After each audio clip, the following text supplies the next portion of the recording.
किस तरह से बात फेंकी थी, 5-5 करोड़ फलाना, जो बातें कही, अब उसका कोई डेटा भी निश्चित नहीं था।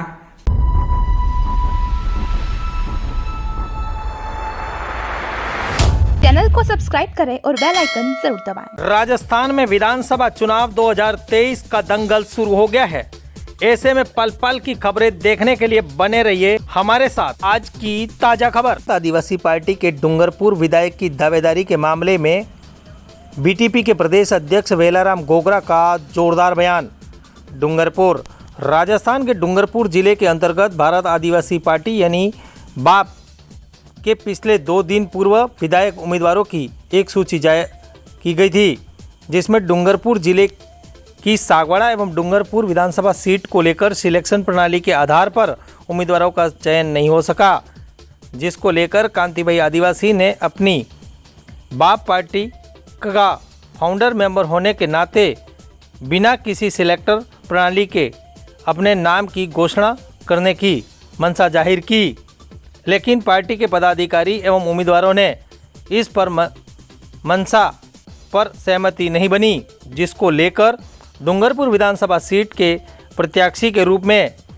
कांतिभाई आदिवासी का नाम सिलेक्ट नहीं हो सका, जिससे नाराज होकर कांतिभाई आदिवासी ने अपने निजी सोशल मीडिया फेसबुक अकाउंट पर किसी भी पार्टी का नाम लिए बगैर उन्होंने अपने आप को विधानसभा चुनाव 2023 का उम्मीदवार रहना बता दिया। जो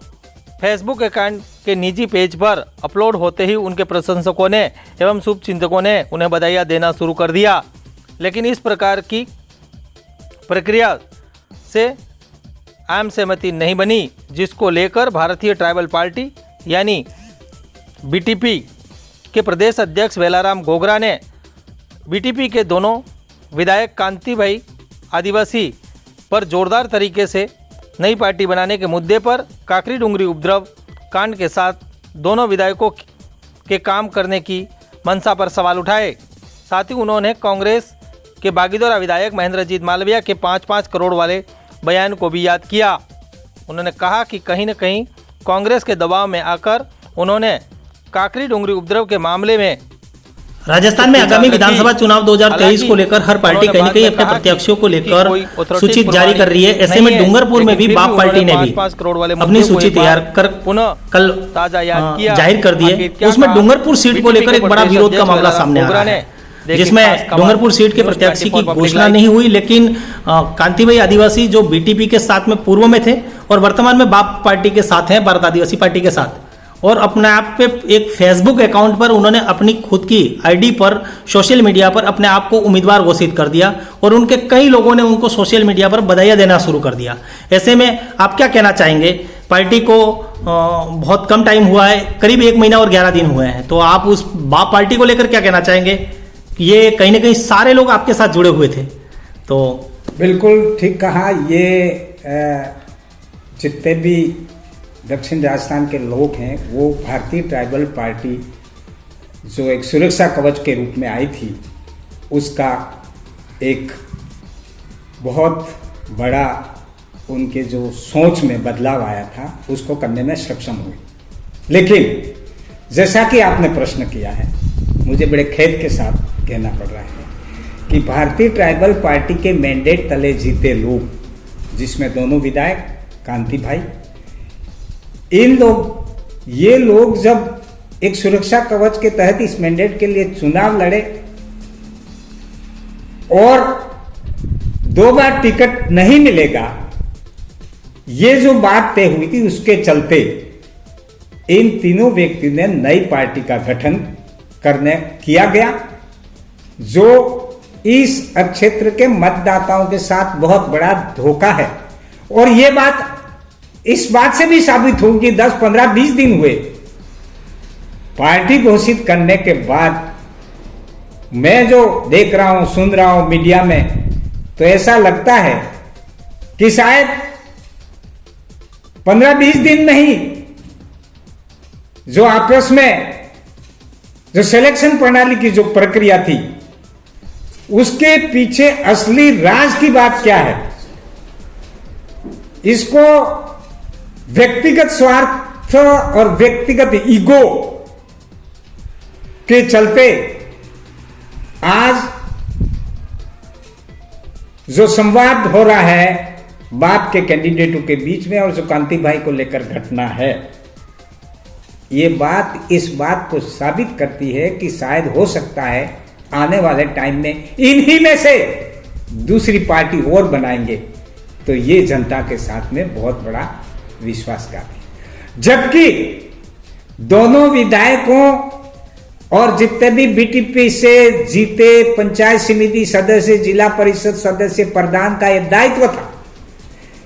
कि काकरी डुगरी प्रकरण में जो निर्दोष लोग फंसे हैं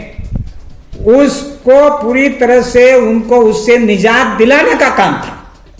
न कि नई पार्टी बना करके अपना व्यक्तिगत उद्देश्य सिद्ध करने के लिए, अपने स्वार्थ के खातिर, अपने ईगो के खातिर समाज को एक ऐसे चौराहे पर खड़ा कर दिया है जिसे आने वाले टाइम में इसको इतिहास के रूप में लिखा जाएगा कि किन लोगों ने भारतीय ट्राइबल पार्टी को सुरक्षा कवच को तोड़ करके आम जन के साथ में विश्वासघात किया है। तो मैं तो इसमें स्पष्ट कहूंगा कि अभी बच्चा पैदा ही नहीं हुआ था और अब ये सामने आ गया, आम मतदाताओं के सामने आ गया कि ये आगे क्या कर सकते हैं। मैं तो इससे भी हट के आगे कहूंगा, भारतीय tribal party ST, SC, OBC, minority और अन्य गरीब जो अन्य जाति के हैं उसकी आवाज बन के आएगी, आवाज बनी रहेगी और हमेशा उनकी आवाज उठाते रहेगी। वहीं काकरी डुगरी का जो प्रकरण है उसको उठाती रहेगी और जब तक ये समाधान नहीं होता है तब तक इसकी लड़ाई लड़ती रहेगी। लेकिन यहां मैं ये भी कहूंगा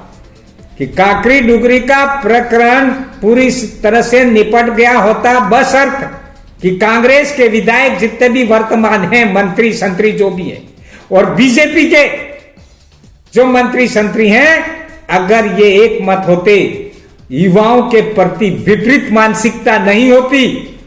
युवाओं की क्या सोच है उनको रोजगार देने की, उनके हित में बात अगर होती तो काकरी डुगरी प्रकरण आज सरकार ले लेती। लेकिन एसटी के जो आरक्षित नेता हैं, रिजर्व सीट से जो नेता हैं, इन्हीं की बदौलत आज मेरा युवा भटकने को मजबूर है। मैं आम लोगों से कहना चाहता हूं कि आप देखें कि काकरी डुगरी प्रकरण में अगर सब कांग्रेसी एमएलए, हां मैं ये भी कहता हूं कि स्टेटमेंट आए हैं अखबारों में, क्या बोल रहे हैं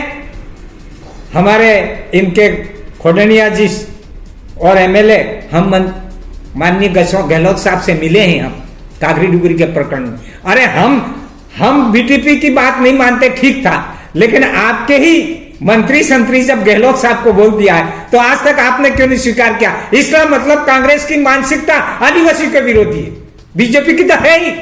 वो तो सिरे से खत्म करना चाहते हैं आरक्षण। लेकिन बीजेपी कांग्रेस वालों की मानसिकता इस साबित हो चुकी है। लड़ाई तो लड़नी थी। तो हमारा यही कहना है कि पुरजोर शब्दों में कि ये जो कुछ हो रहा है, ये जिस तरह से आकांक्षा, लालसा, स्वार्थ की भावना 8-10 लोगों में आने से हमारे इस क्षेत्र के लोगों के साथ में विश्वासघात हुआ है, जिसको मैं नहीं कहूंगा बल्कि आम जन जो सुन रहे हैं वही फैसला करें कि कौन गलत और सही है। इस पूरे क्षेत्र में जो दक्षिण राजस्थान का आम मतदाता, चाहे वो किसी भी वर्ग को, उसको हित में लेकर के भारतीय ट्राइबल पार्टी काम करेगी। काकरी डुगरी का जो मुद्दा है आज पूरे देश और पूरे आम जन के लिए चिंता का विषय है। निश्चित ही भारतीय ट्राइबल पार्टी इसके लिए चिंतित है। हमारे भारतीय ट्राइबल पार्टी के दोनों विधायक सरकार में थे और जब सरकार में थे तो मैंने दोनों विधायकों से बार बार कहा था कि हमारा भारतीय संविधान की धारा 244(1) के तहत राज्यपाल और राष्ट्रपति गार्जियन है। मैंने दोनों विधायकों को कहा कि सबसे पहले हम राज्यपाल महोदय से संपर्क करें, उनको कन्विंस करके ये कहें कि इस तरह से जो आदिवासी क्षेत्र में किसी भी तरह का वार्ता होता है उसमें आपको इंटरफेरेंस करना चाहिए। लेकिन मेरी बात का विधायकों ने ध्यान नहीं दिया, जिसकी चलते ये आज भी काकरी डुगरी प्रकरण, जबकि हमारे दोनों विधायक का दायित्व था कि काकरी डुगरी प्रकरण को निपटाना, हमारी 5वीं अनुसूची को राज्यपाल से संपर्क करके, हमको टीएससी को कॉन्फिडेंस संपर्क करके, ट्राइबल एडवाइजरी काउंसिल को, और राजस्थान सरकार जो हमारे सहारे चल रही थी उसको दबाव बनाने का काम था। लेकिन इन लोगों ने इस बात का ध्यान नहीं दिया। मुझे ये पता नहीं कि वो पता नहीं किसके चक्कर में आ गए, या तो हो सकता है कि जैसा कि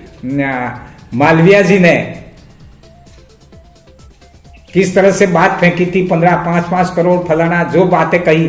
अब उसका कोई डेटा भी निश्चित नहीं था, उस तरह से दबाव डाला, या क्या हुआ, या किस तरह से सरकार ने ब्लैक किया। मुझे तो ऐसा लगता है कि इन दोनों विधायकों को कांग्रेस के कुछ दलाल लोगों ने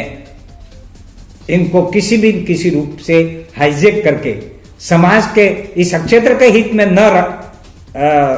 न काम करने के उद्देश्य से इन लोगों को सरकार को बचाने की तरफ बार बार उसकी तरफ ध्यान आकर्षित किया हो, उनको उस पाले में रखने की कोशिश की है। ये एक चिंता का विषय है और ये चिंता और चिंतन जारी रहेगा। धन्यवाद। News 24 पब्लिक लाइव चैनल को सब्सक्राइब, लाइक और शेयर करें।